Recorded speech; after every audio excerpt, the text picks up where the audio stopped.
So today I'm going to talk about my work, what I have done in the last 2 years. So mainly I will start by explaining the spectral deferred methods. So I know that some of you know the methods with details, some of you know only some details, and some others they don't know anything about efficiency. So I will try to explain it again, starting from the application problem up to the STC, then like different variant of STC, implicit STC, explicit STC, IMAX, and then I will share some results of my. Okay, so let's start with the STC. So we basically start from initial value problem, ODE. So the first thing we need to do to send STC is to write the collocation problem, and for this we need to write our equation in Picard form. And just for simplicity, we use only one time step. I mean, for the time interval, only one time step. And then we discretize this interval to sub-intervals using one of your rules.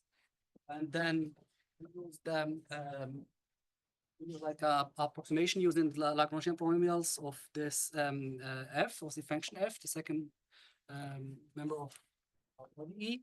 And by plugging this approximation into the integral, we can get this equation here, and this is here our quadrature node. So that means for each quadrature node, we got this approximation of the integral.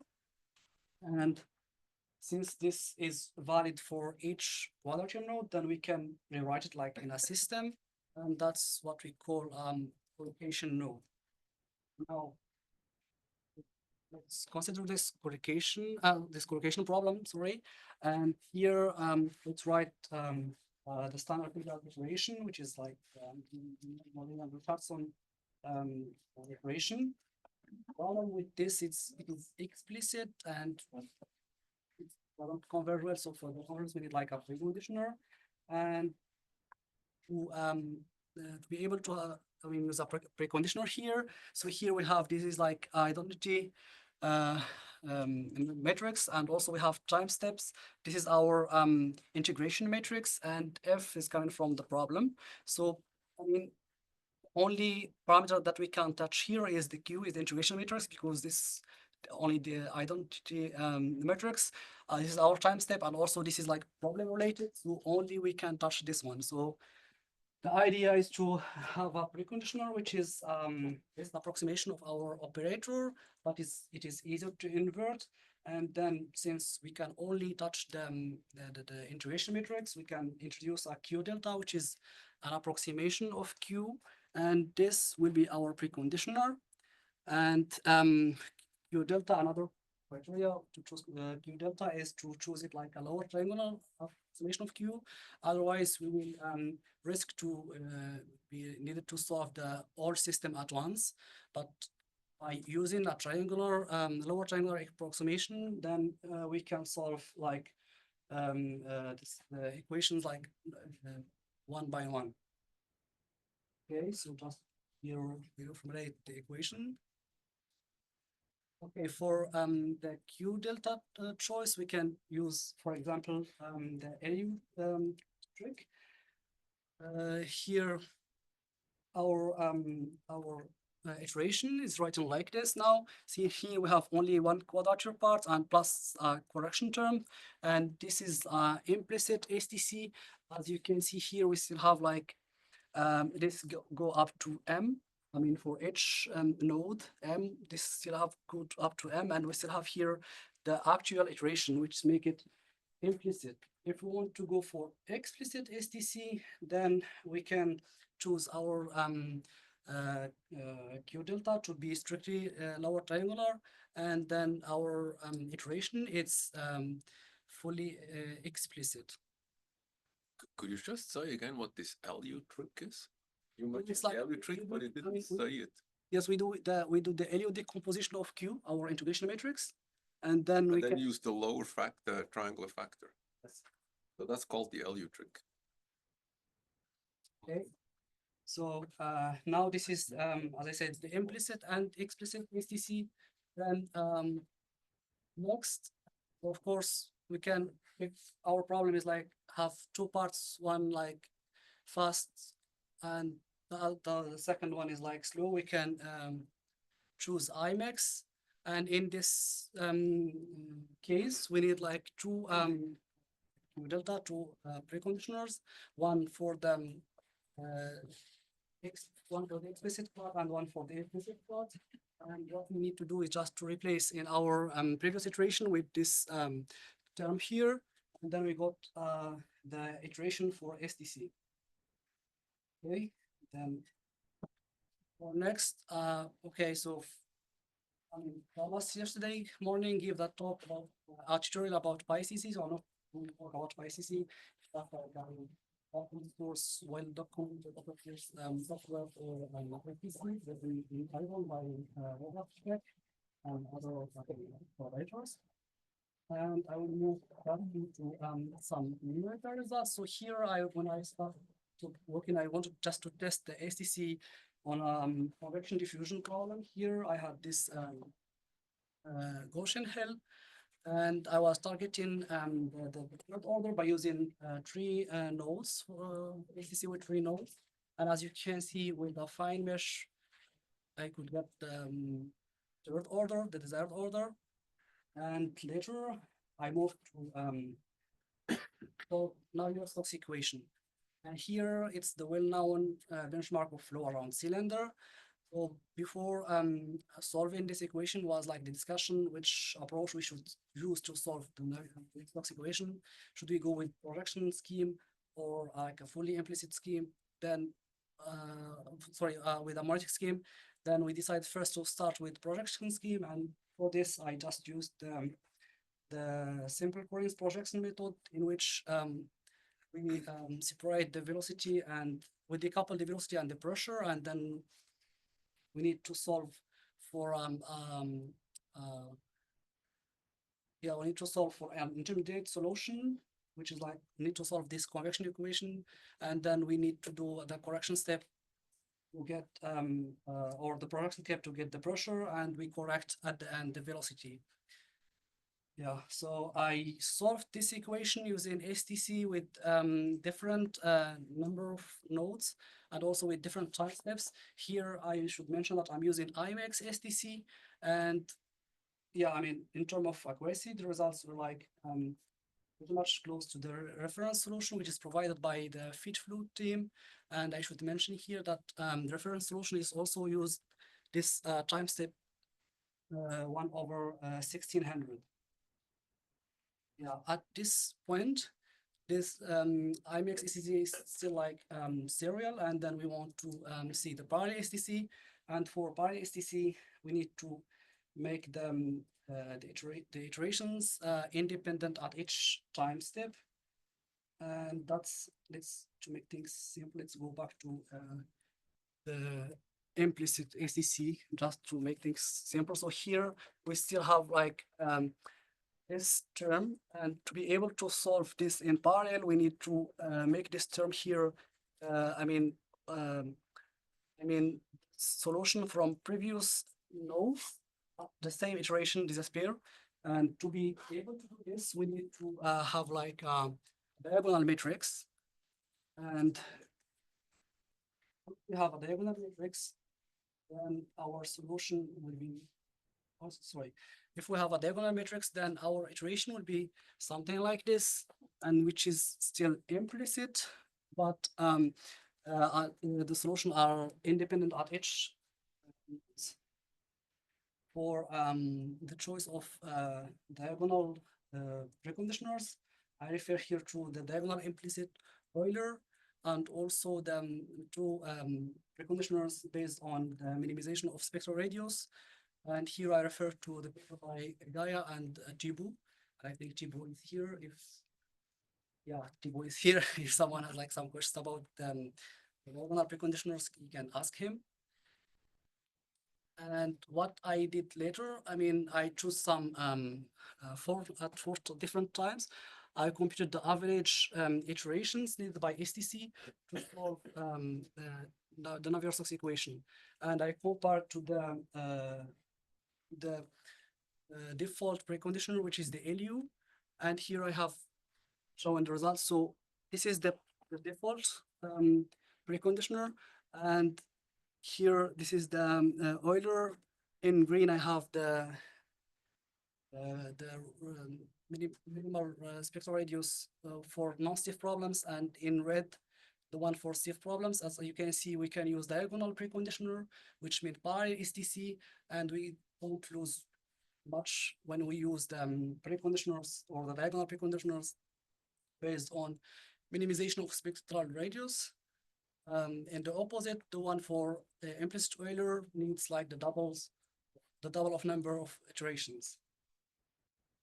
At this point, we decided to also see what happened when we do the fully implicit, because we said that when we do IMEX, we are like limited by the CFL condition, and we are using like a fine mesh to capture the solution around the cylinder. Then we wanted to avoid this. Then we went for fully implicit SDC for Navier Stokes.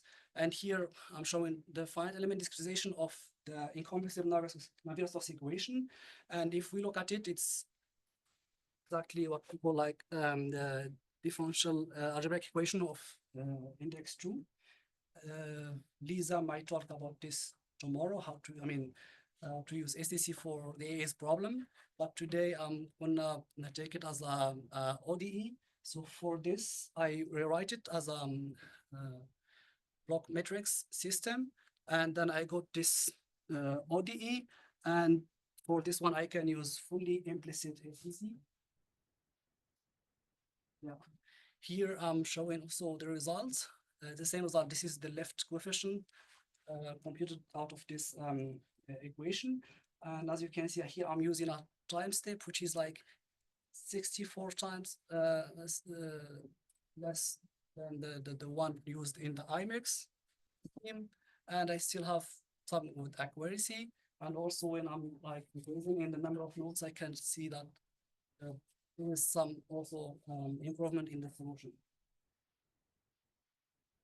Here also with Parallel STC, the preconditioner based on minimization of spectral radius for non-stiff problems did not work here, but the one for stiff problems worked really well, and I can see that we don't lose anything. Yeah. Is this the number of sweeps or the number of implicit solves? Yeah, this is the number of sweeps, number of iterations. Of LU. So yeah, so it's like the LU is like it's like the average number of iteration or sweeps or whatever you want to call it. In like I think here it was like at 10 time steps. So I just ran the code for 10 time steps, and I computed the average of the number of the sum of the number of iterations in this 10 time steps for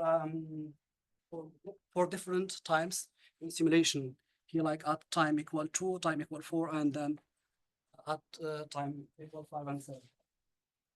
So can I just ask, the non-stiff preconditioner was just unstable?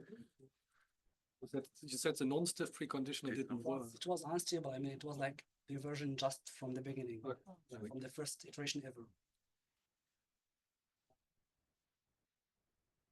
Yeah, here I'm showing a strong scaling of the Navier-Stokes problem using PyECC and PhoenixX.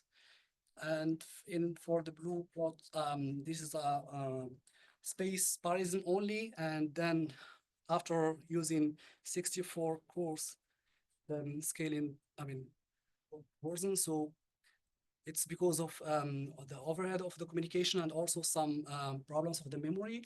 And then I used a space time parallelism. As you can see, it's like scaling very well, even better than expected because of the memory. Here I'm doing like the parallelism across computer nodes also. Here I'm using one node with 64 cores, and here's 2 nodes with 64 each, and here 4 nodes with 64 core each. Yeah, and then I did the same test, but this time with FitFlow instead of Phoenix. This is not a large scale test. The other one was with 4.6 million degrees of freedom. And here it's only, I think, yeah, it's 50,000 degrees of freedom, and I'm still seeing similar results. Yeah. Yeah, and I came to conclusion. So for what we can take on that SDC method would be use like first order time step method, then improve it with serial sweeps, and also that we can use SDC with for various initial value problem, I mean ODEs or PDEs, using explicit, implicit, or IMEX views. And also parallelization of method can be done.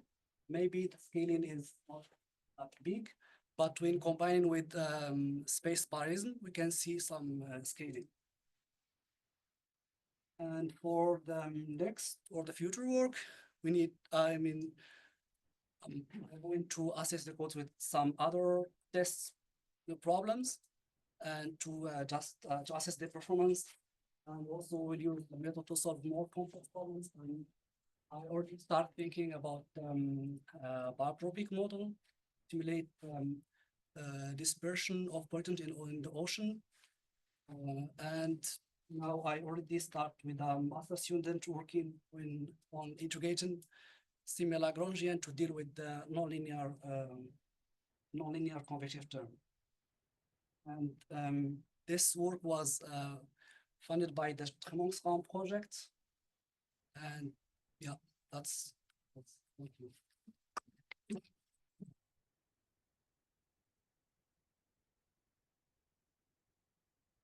Very much. Any questions from the audience? Daniel? It just shows the scaling plots again, please. I just want to understand. This is how many quadrature nodes does it parallelize to? 4 quadrature nodes. Okay, then you use basically 2 nodes on one process or yes, like here, is like, yeah, this is like still serial in time, like 4 nodes in one processor, and here like 2 nodes in each processor, and here each processor has 1 node. And you said this is 64 core node, so is this like the time parallelization is across nodes?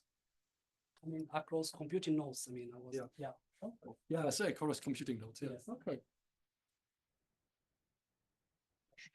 Is this the min SRS Sorry? scheme? Yes. Min SRS. Okay. So the iteration counts that you showed before, are you testing on the residual drop rather than doing? Yeah, there's dual, yeah. Okay. So the min SRS is doing really well if it takes the same number as Sorry, yeah. iteration with LU. The iteration count you showed, Yeah. but min SRS was converging to the tolerant same number of iterations as Yes, the LU. Mhm. But the LU you have to do like 4 sequential solves. Yes, I mean, the LU can only work like if, I mean, you can, I mean, the LU is not parallel in time. Yeah. That's it. So actually it's 4 times as fast for the same number of sweeps. Yeah, I mean, it's not really 4 times exactly, but here it's showing 4 times just because of the memory, as I said. So I mean, I tried to because here I was running on a system which has like 128 core per node. But when I, for example, just here when I wanted to use like in 1 node, but use 2 cores in time and like 64 in space, it gives like, I mean, something like it didn't scale as well as this one. It was like I don't remember exactly, but it was different than this one. People use Krylov acceleration of these SDC sweeps. It's a fixed point iteration that does a few iterations. You could get a better polynomial at the same cost. Basically, do people do that? Solved Just solve this by, instead of iteration, use this to accelerate the by Krylov method. I don't really know, but maybe Daniel. I can say, yeah, there is a paper by Michael Minion and Wang where they try this, and they show that this work. And then later I wrote a paper with Krasimir, my postdoc in Wien, where we also use this, and it works really well. But I'm not sure if you can do it here with 4.6 million degrees of freedom. So we use this for ODE problems, and there it's really, really good. Yeah. I'm not sure if you can get it to work here. There's for the implicit Runge-Kutta methods, they'll do a Newton iteration on a monolithic system. Yeah, exactly. And then with the linearized system, you do different names for it, but it essentially looks like an SDC on the linearized system. Tyler coded one of those, yes. Yeah, there's the Radau 2A or something. yeah. So it looks like you solve each Newton iteration with a linearized SDC. And then you have a, okay. Yeah, recently maybe by Run and Howells with the PDEs, and they, but that's with the block diagonal one, not with the parallel. Yeah, I have tried to do it in so Phydrake as a system for doing Exum, which but I've never been able to get the speed up to work. So Okay. still working. Okay. Any other questions? Yeah. Or you use fully implicit SDC for Navier. You have digitize everything by numerical quadrature.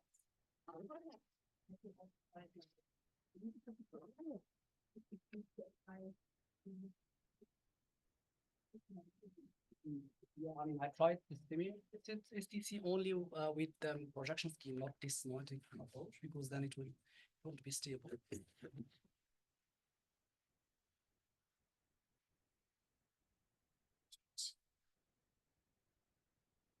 Okay, well, it's time to move on then. Thank you very much.